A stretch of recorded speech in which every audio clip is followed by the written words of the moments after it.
Hello everybody and welcome to exam bar. दोस्तों, जैसा कि प्री डिसाइडेड था कि आज हम लोग एक नया बैच स्टार्ट करेंगे, तो आज ट्यूसडे से फ्रेश बैच स्टार्ट हो गया है जिसमें हम बैंक और इंग्लिश के सिलेबस बैंक और एसएससी के सिलेबस को कवर करेंगे दोस्तों। तो दोस्तों, आज इस फ्रेश बैच में मैं Rajeev Sharma, ex English faculty of Mahendras, तो मैं आपका हार्टली वेलकम करता हूं। दोस्तों, आज की इस इंट्रोडक्टरी क्लास में हम क्या सिलेबस डिस्कस करने वाले हैं, एसएससी का पैटर्न क्या रहता है, बैंक का पैटर्न क्या रहता है, क्या क्या चीजें हमें कवर करनी है, इन बातों पे हम लोग डिस्कशन करेंगे। तो चलिए दोस्तों, शुरू करते हैं आज का डिस्कशन और देखते हैं इस क्लास में क्या क्या कवर करना है। तो दोस्तों, आज की इस इंट्रो क्लास में हम क्या देख लेते हैं। सबसे पहले दोस्तों हम सिलेबस देख लेते हैं, क्या सिलेबस हमको कवर करना है। तो दोस्तों, ये सिलेबस मैंने ऑलरेडी राइट करके रखा है। यहाँ पे कुल 22 टॉपिक्स ऐसे हैं जिनको हम लोग इजी ट्रिक्स के माध्यम से, इजी मेथड के माध्यम से इसको पढ़ेंगे, इसको समझेंगे और हम कोशिश करेंगे कि हम इसको डेली लाइफ से रिलेट करके पढ़ पाए ताकि चीजें और भी आसान हो जाए। तो दोस्तों, यहाँ से noun, pronoun, verb, adjective, adverb, preposition, conjunction, articles, error detection, fill in the blank, antonyms and synonyms, close test, rearrangement, RC I mean reading comprehension, sentence improvement, misspelled, idioms and phrases, phrasal replacement, one word substitution, voice, narration और tense। कुल इतने topics को हम लोग discuss करने वाले हैं और इन टॉपिक्स से दोस्तों आपका कंप्लीट एसएससी कवर हो जाएगा। और अगर कंप्लीट एसएससी कवर हो गया तो एसएससी के सिलेबस में आपका बैंक ऑलरेडी कंप्लीट हो जाएगा। कुछ टॉपिक्स ऐसे हैं जैसे वॉइस हुआ, नरेशन हुआ, ये टॉपिक बैंक में जनरली नहीं पूछ जाते हैं, बट फिर भी आपके टॉपिक एक्स्ट्रा में कंप्लीट हो जाएंगे, वो आपके लिए एक्स्ट्रा बेनिफिशियल रहेगा। तो दोस्तों, ये सिलेबस रहा, इन चीजों को हमें डिस्कस करना है। अब जरा हम लोग एसएससी के पैटर्न को डिस्कस कर लेते हैं। एसएससी का पैटर्न दोस्तों क्या रहेगा। फिलहाल दोस्तों मैं सीजीएल, एसएससी सीजीएल का पैटर्न आपको बता देता हूं। अगर आप सीजीएल की प्रिपरेशन करेंगे तो उसमें एसएससी के सारे कंपटीशंस निकल जाएंगे, चाहे वो 10th लेवल का हो, एमटीएस हो, चाहे वो स्टेनोग्राफर का हो, चाहे वो 12th लेवल का +2 हो, या आपका सीजीएल हो, या साथ साथ में सीपीओएसआई का एग्जाम हो, वो सारे एग्जाम्स निकल जाएंगे। कौन कौन से एग्जाम आएंगे दोस्तों। 10th लेवल पे कौन सा रहता है, एमटीएस रहता है, और एक 10th लेवल पर और रहता है, वो कौन सा रहता है दोस्तों, स्टेनो रहता है। और दूसरा नेक्स्ट वन 12th लेवल पर कौन सा रहता है दोस्तों, CHSL combined higher secondary level. और उसके बाद में दोस्तों आता है CGL, CGL means combined graduation level, इधर लिखता हूं दोस्तों, सीजीएल कंबाइंड ग्रेजुएट लेवल ये रहता है। और इसी लेवल पर आता है एसएससी सीपीओएसआई, सीपीओएसआई दोस्तों, ये अभी कुछ दिन पहले वैकेंसी आई थी। तो इन सभी एग्जाम्स के सिलेबस को हम लोग इस फ्रेश बैच में कवर करेंगे दोस्तों। अब जरा मैं दोस्तों सीजीएल का पैटर्न आपको डिस्कस कर देता हूं। और एक बात और नोट करने वाले दोस्तों, यहां पर बात क्या है, इसमें लगभग 30 टाइप्स, कितने दोस्तों, लगभग 30 टाइप्स की पोस्ट होती है, लगभग 30 प्रकार की पोस्ट होते हैं। क्योंकि जब आप पोस्ट प्रेफरेंस फिल करते हैं तो A to Z सारे लेटर्स अल्फाबेट फिल कर देते हैं, उसके बाद #@ ये सिंबल भी फिल कर लेते हैं। तो कुल मिलाकर लगभग 30 टाइप की पोस्ट एसएससी सीजीएल में आती है। और अगर आप इसकी सैलरी की बात करेंगे तो अभी उसकी भी बात करेंगे दोस्तों। तो पहले मैं इसका पैटर्न बता देता हूं दोस्तों। इसका एग्जाम आपके 4th ईयर में होगा। तो पहला टीयर जो रहेगा प्री रहेगा, प्री में आपका इंग्लिश, मैथ, रीजनिंग और जीएस, टोटल 4 पोर्शन आएंगे। और हर एक पोर्शन से नंबर ऑफ क्वेश्चन कितना होगा, 25 होगा, 25 होगा, 25 और 25। और हर एक पोर्शन से जो मार्क्स आपको मिलेंगे वो 50, 50, 50 और 50। तो टोटल मिला के आपका जो प्री होगा वो होगा 200 मार्क्स का, नंबर ऑफ क्वेश्चंस होंगे 100 और आपके लिए अलॉटेड टाइम होगा 1 आवर, 1 घंटे का टाइम होगा। इसमें 100 क्वेश्चंस आपको मिलेंगे और 100 क्वेश्चंस के मैक्सिमम मार्क 200 होंगे, जिसमें 1/4 नेगेटिव मार्किंग भी होगी। नेगेटिव मार्किंग कितनी होगी दोस्तों, 1/4 की नेगेटिव मार्किंग भी होगी। तो दोस्तों ये तो हुआ प्री का स्ट्रक्चर। और अगर हम इसमें मेंस का स्ट्रक्चर बनाए तो मेंस के स्ट्रक्चर में आपको 2 पेपर देने पड़ेंगे सेम डे पर with difference of 2 hour. Mains के पेपर में, मेंस में आपको सीजीएल के मेंस में 2 पेपर होते हैं। एक होता है कौन सा, इंग्लिश, और दूसरा कौन सा होता है दोस्तों, मैथ्स। इंग्लिश में नंबर ऑफ क्वेश्चंस होंगे 200 और नंबर ऑफ मार्क्स होंगे 200। तो क्वेश्चन भी 200 और मार्क्स भी 200। और मैथ में नंबर ऑफ क्वेश्चंस होंगे 100 और नंबर ऑफ मार्क्स होंगे 200। तो कुल मिला के मैथ का एक क्वेश्चन 2 नंबर का होगा और इंग्लिश का एक क्वेश्चन 1 नंबर का होगा। तो इस तरीके से जो आपका मेंस होगा वो 400 मार्क्स का होगा। तो कितने मार्क्स का होगा दोस्तों, ये 400 मार्क्स का होगा। और हर पेपर के लिए आपको 2 आवर्स 2 घंटे मिलेंगे। 2 घंटे मैथ के लिए भी और 2 घंटे इंग्लिश के लिए भी। इंग्लिश में आपको 2 घंटे में 200 क्वेश्चंस पढ़ के अटेम्प्ट भी करने हैं। It means your speed must be faster. आपकी स्पीड तेज होनी चाहिए, तभी आप 200 क्वेश्चंस को पढ़ के उनको अटेम्प्ट कर पाएंगे। क्लियर दोस्तों। तो ये हुआ टीयर 1, ये हुआ टीयर 2। अब टीयर 3 में क्या हो दोस्तों, टीयर 3 में रिटेन होगा। क्या होगा दोस्तों, टीयर 3 में रिटेन होगा।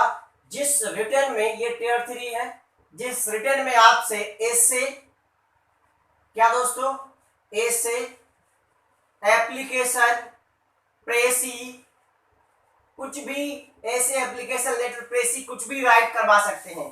तो ये दोस्तों जो होगा रिटेन होगा आपका डिस्क्रिप्टिव, जिसको हम बोलते हैं डिस्क्रिप्टिव, आपका 100 मार्क्स का होगा। यहां पर आपको एक बात की छूट रहेगी, यहां पर आप लैंग्वेज अपनी मर्जी से डिसाइड कर सकते हैं। चाहे तो आप लेटर या एप्लीकेशन या प्रेसी को हिंदी में राइट कर सकते हैं या आप इंग्लिश में भी इसको राइट कर सकते हैं, ऐसी कोई दिक्कत नहीं है। यहाँ पर आप इंग्लिश और हिंदी या जो भी आपकी अदर लैंग्वेज है, जो भी नोटिफिकेशन में दी जाएंगी, उनमें से किसी एक लैंग्वेज को आप सिलेक्ट कर सकते हैं।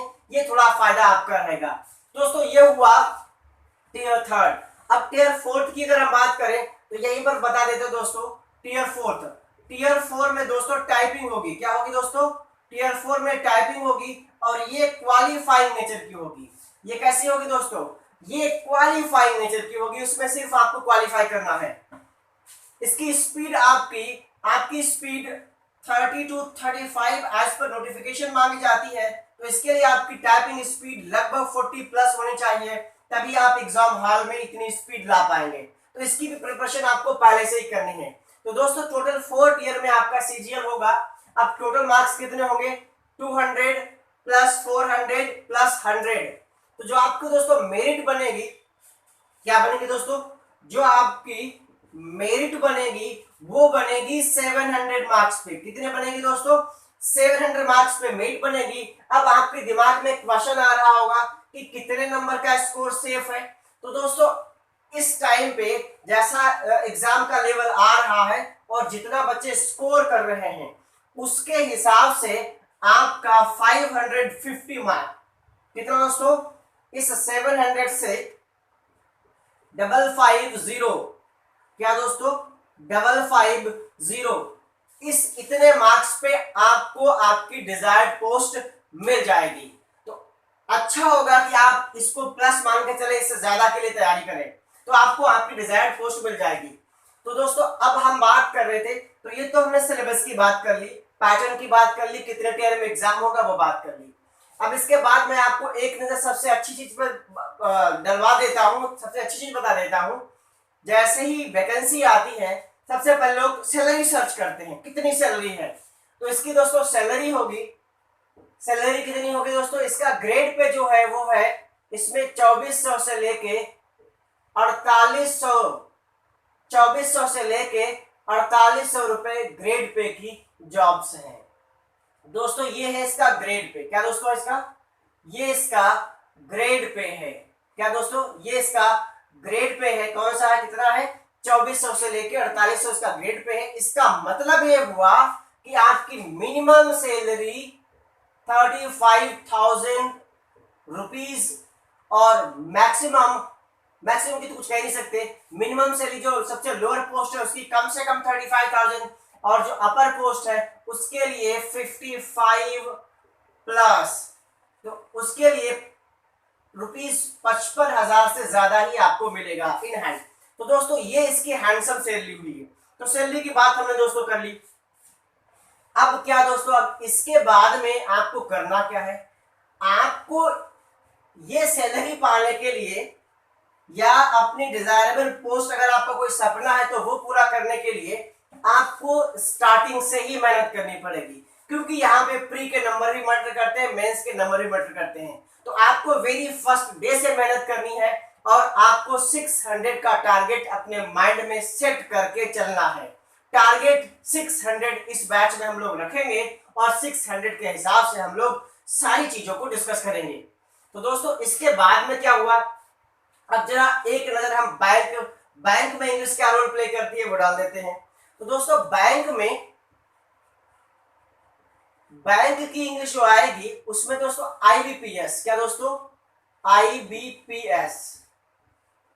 आईबीपीएस के अकॉर्डिंग जो प्री होता है, क्या होता है दोस्तों, जो प्री है उसमें इंग्लिश आएगी 30 मार्क्स की। कितने मार्क्स की दोस्तों, 30 मार्क्स की आएगी, 30 क्वेश्चन आएंगे, क्वेश्चन होंगे 30 और मार्क्स भी कितने होंगे 30, मार्क्स भी 30 क्वेश्चन भी 30 और इसके लिए अलॉटेड टाइम होगा आपका 20 मिनट्स। कितना दोस्तों होगा, अलॉटेड टाइम 20 मिनट। ये प्री की बात है। और जो मेंस में इंग्लिश आएगी कहां आएगी दोस्तों, जो मेंस में इंग्लिश आएगी वो आएंगे आपके क्वेश्चन होंगे 35, क्वेश्चन कितने होंगे दोस्तों 35 होंगे और नंबर कितने होंगे 40 नंबर के होंगे और आपको यहाँ पे टाइम मिलेगा 40 मिनट। कितना टाइम मिलेगा दोस्तों, 40 मिनट का टाइम मिलेगा। नंबर ऑफ मार्क्स होंगे 40 बट नंबर ऑफ क्वेश्चंस कितने होंगे 35 होंगे। तो ऑब्वियसली बात है यहाँ पे लेवल थोड़ा सा हाई होगा। तो आप इसके लिए अच्छे से वेरी फर्स्ट डे से अपनी स्ट्रेटेजी को बना के चलिए, अपनी पूरी रणनीति बनाते हुए इसको स्टडी करिए, पढ़िए, ताकि आपको फर्स्ट अटेम्प्ट में ही सक्सेस मिल जाए। तो उम्मीद करता हूं दोस्तों सिलेबस आपको अच्छे से समझ में आ गया होगा। एक बार मैंने लिख भी दिया है, चाहो तो आप इसको लिख लो या स्क्रीनशॉट लेकर रख लीजिए। हम लोग इन टॉपिक्स को सीरियल वाइज डिस्कस करेंगे। अब अच्छा दोस्तों यहाँ पे मैं अपना एक स्टूडेंट का इंग्लिश के लिए नेचर क्या रहता है वो शेयर कर देता हूं। दोस्तों English versus students, English versus student में हम इंग्लिश और स्टूडेंट का रिलेशन क्या है दोस्तों। दोस्तों इंग्लिश एक ऐसा टॉपिक है जो सिलेक्शन में, कहां पर दोस्तों, जो सिलेक्शन में या जॉब पाने में मेन रोल या लीड रोल हम ये कहें, ये लीड रोल प्ले करता है इंग्लिश किसी भी कंपटीशन में सिलेक्शन के लिए। लेकिन फिर भी स्टूडेंट्स इंग्लिश से भागते रहते हैं। रीजन ये है या तो पढ़ते नहीं है या फिर समझ में नहीं आती है। मैक्सिमम लोगों को इंग्लिश समझ में नहीं आती है।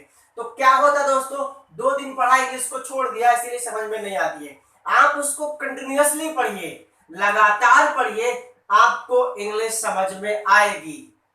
क्यों नहीं समझ में आएगी, जैसे आपको हिंदी समझ में आती वैसे ही आपको इंग्लिश समझ में आएगी। क्योंकि फर्स्ट डे जब आपने हिंदी पढ़ी थी तो उस दिन आपको अच्छे से हिंदी भी समझ में नहीं आई थी, तो आपने हिंदी धीरे धीरे पढ़ी, इस पर प्रैक्टिस की और आपको हिंदी अच्छे से आने लगी, या आपकी जो भी अदर टंग है वो आने लगी।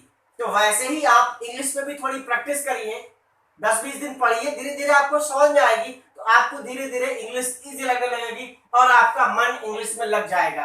अब होता क्या दोस्तों, यहाँ पर जितने भी स्टूडेंट हैं इनको अगर मैं 100% कंसीडर करूं तो 100% स्टूडेंट्स में 50%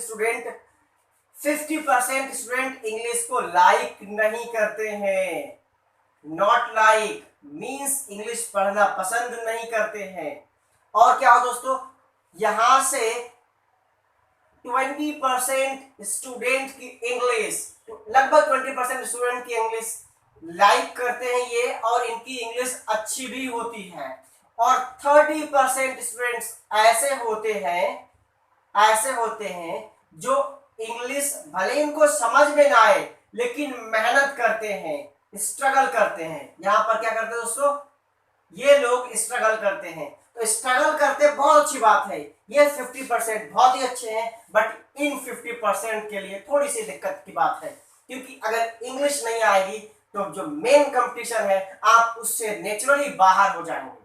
तो दोस्तों ये है इंग्लिश और स्टूडेंट का रिलेशन। इंग्लिश आप लगातार पढ़ेंगे समझ में आएगी। और इस बैच में हम लोग पहले ही हम आपको बता चुके हैं कि हर एक रूल को बिल्कुल इजी अंदाज में उसको प्रैक्टिकली डेली लाइफ में अप्लाई करके सीखेंगे, ताकि वो बात आपको अच्छे से दिमाग में आपके सेट हो जाए और आप उसको फॉरएवर कभी भी ना भूलें। तो ऐसे मेथड से हम लोग डिस्कस करेंगे। तो दोस्तों ये है अपनी आज की इंट्रोडक्टरी क्लास, और अगली क्लास में जब भी अपनी अगली क्लास होगी उस अगली क्लास में हम लोग जो अगला टॉपिक डिस्कस करेंगे वो होगा नाउन। क्या होगा दोस्तों, हम अगली क्लास में नाउन को बिल्कुल प्रैक्टिकल अंदाज में डिस्कस करेंगे। तो आप नाउन की क्लास को देखना ना भूलिएगा। साथ ही साथ ये जो इंफॉर्मेशन आज हमने शेयर की है, अगर आपको ये अच्छी लगी हो तो उसको लाइक करिएगा, शेयर करिएगा, दोस्तों को बताइएगा। और अगर आप हमारे चैनल पर नए आए हैं तो सारी वीडियोस को, सारे टॉपिक्स को देखने के लिए आप चैनल को सब्सक्राइब करें और बेल आइकन बटन को दबाना ना भूलिएगा, ताकि आपको लेटेस्ट अपडेट मिलती रहे। और लास्ट में दोस्तों एक बात कहूंगा, जुड़े रहिए एग्जाम बार के साथ में, ताकि आपको अगले एग्जाम में श्योर सक्सेस मिल जाए। थैंक यू, जय हिंद।